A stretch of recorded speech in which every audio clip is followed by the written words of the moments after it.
Have you ever heard of a woman who dared to cut her own flesh to save a severely ill monk? A wife who did not hesitate to sacrifice her body, did not fear the pain, all because of a simple promise. Tomorrow, I will offer meat porridge to the venerable. A heart devoted to protecting the Dhamma, so powerful that it shook the entire city of Varanasi and was personally praised by the Buddha. That woman was Suppiya, one of the laywomen with the greatest virtue, faith, and self-sacrifice in the time of the Buddha. Today, we will step into this deeply moving story. Why did Suppiya dare to offer a part of her own body? What made the Buddha personally heal her wound? And what timeless lesson remains for us? Amidst the worries and pressures of modern life, let us begin this journey together. The other day, the Buddha and the Sangha stopped at Isipatana, the deer park. Seeing that the residents here had quite a number of monks, and the monasteries and huts had been renovated to be fairly orderly, several elder monks, such as Asaji, Vapa, Yasa, Devadatta, Kaludayi, who had been wandering and teaching in many places, were present here and were exceedingly delighted.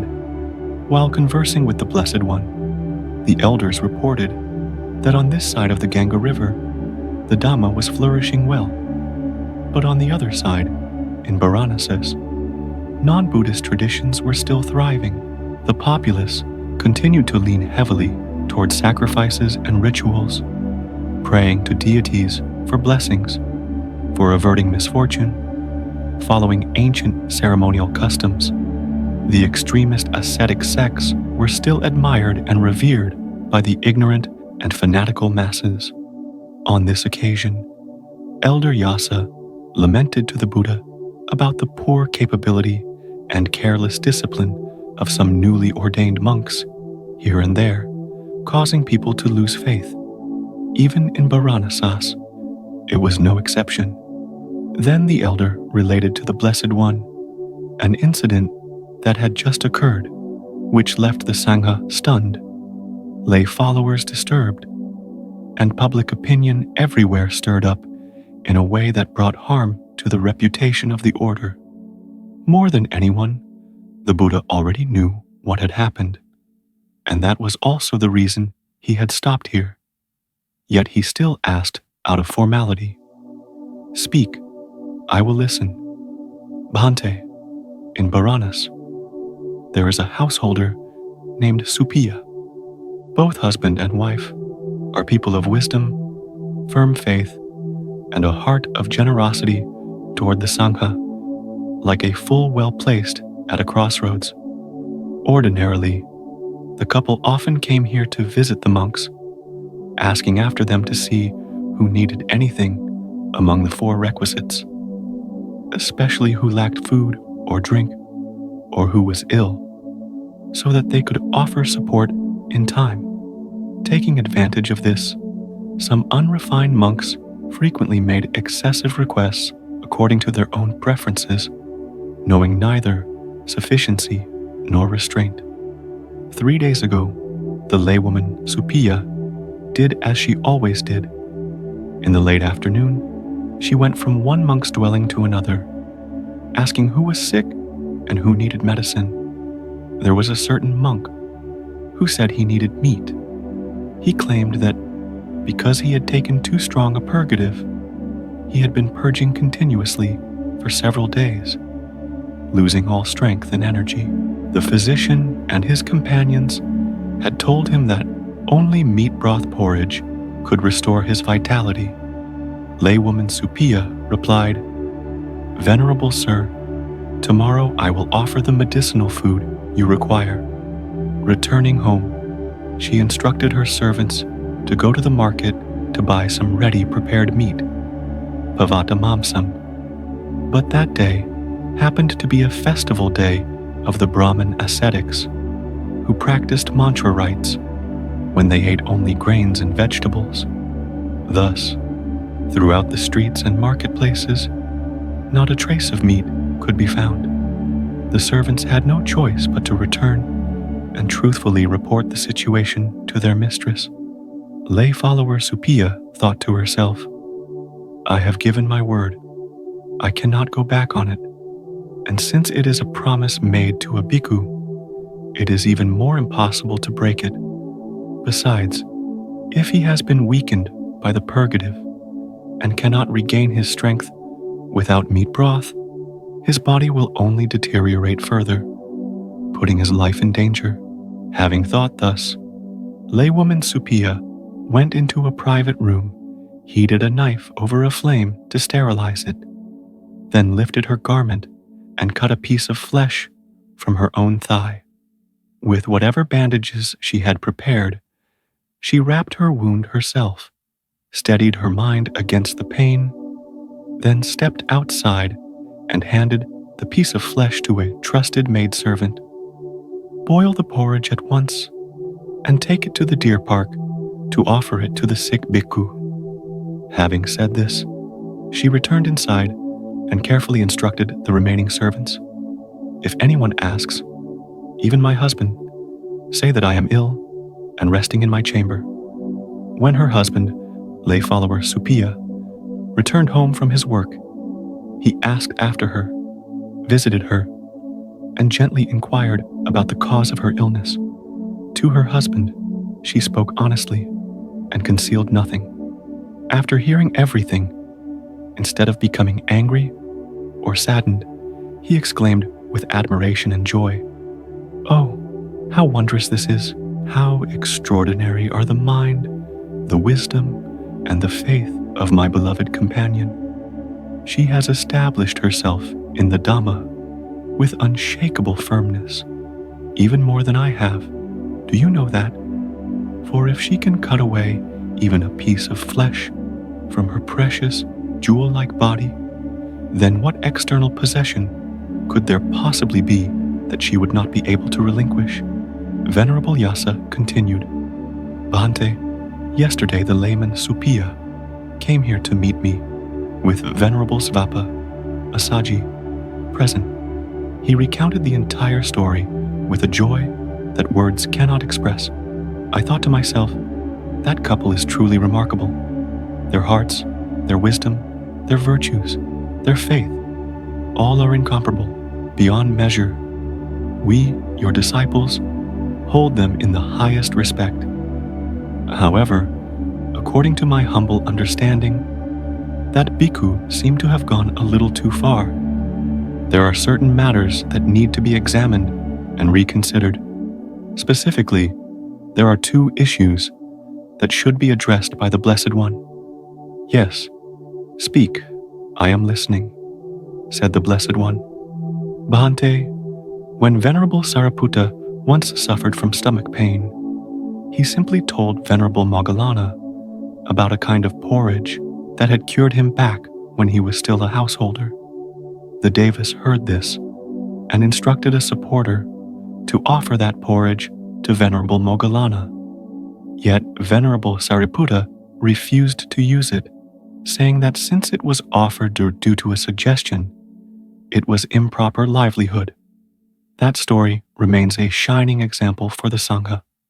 Thus, the sick bhikkhu, who hinted about wanting meat porridge, was already engaging in improper livelihood, Bhante." "Yes, I understand," said the Blessed One. "And the second matter, it seems that when a bhikkhu receives food, he should reflect, observe, and consider carefully what kind of meat it is. Surely it cannot be that any meat whatsoever may be consumed. The story of the laywoman Suppiya cutting flesh from her own thigh to cook porridge for that bhikkhu has deeply moved countless people, Bhante. Indeed, I shall place this matter into the disciplinary rules that the bhikkhus must observe." Just as the discussion ended, the lay devotee Suppiya arrived at the deer park. Filled with joy, he paid homage to the Blessed One, then respectfully invited the Buddha and the elder monks to his home the following day so he could offer alms. The next day, upon arriving at the residence, the Buddha kindly inquired about the health of the laywoman Suppiya. He was told that she was feverish and still lying in bed, unable to sit up. The Buddha smiled and said to the householder Suppiya, "It's all right. Carry your wife out here so the Tathagata may see her for a moment." When Suppiya carried his wife out and knelt before the Buddha and the elder monks, the Blessed One focused his gaze over her body from head to toe. At that instant, Suppiya felt a warm, tingling energy spreading throughout her entire body, surging like a mysterious current that healed her wound, restoring her strength completely. Laywoman Suppiya stood upright in her husband's arms, prostrated at the feet of the perfectly enlightened one, and joyfully exclaimed, "Oh, how wondrous is the gaze of the fully awakened one. With just a single glance of his eyes, my wound has healed, new skin has formed, and my whole body feels as though it has returned to my maiden years." Suppiya stared intently at his wife. He was half believing, half doubting the event unfolding before his very eyes. His wife suddenly looked as though she had become 10 years younger. Her skin, her figure, her eyes, her smile, all were those of the young maiden Suppiya of her youthful days. Both of them prostrated, overwhelmed with emotion, unable to utter a single word. Afterward, joyful and exhilarated, they personally served the finest solid and soft foods into the bowls of the Buddha and the elder monks. When the Blessed One had finished his meal and withdrawn his hand from the alms bowl, the householder Suppiya, his wife, and their relatives knelt respectfully to one side. The Buddha delivered teachings suited to their disposition, strengthening their faith and establishing them firmly upon the path of Dhamma before departing. The miracle of the Buddha's gaze spread swiftly throughout the entire city of Varanasi. Everyone spoke of it as the foremost topic on their lips. They revered the supernormal power of the fully enlightened one, and they admired the faith and devotion of the laywoman Suppiya. The Buddha remained at Isipatana for several more days. He reprimanded the monk who had requested meat, but since it was his first offense, the Buddha primarily instructed and admonished him.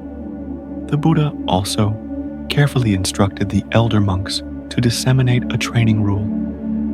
When a bhikkhu partakes of meat, he must mindfully examine what kind of meat it is, even if it qualifies as the threefold purity, in order to avoid the danger of consuming human flesh.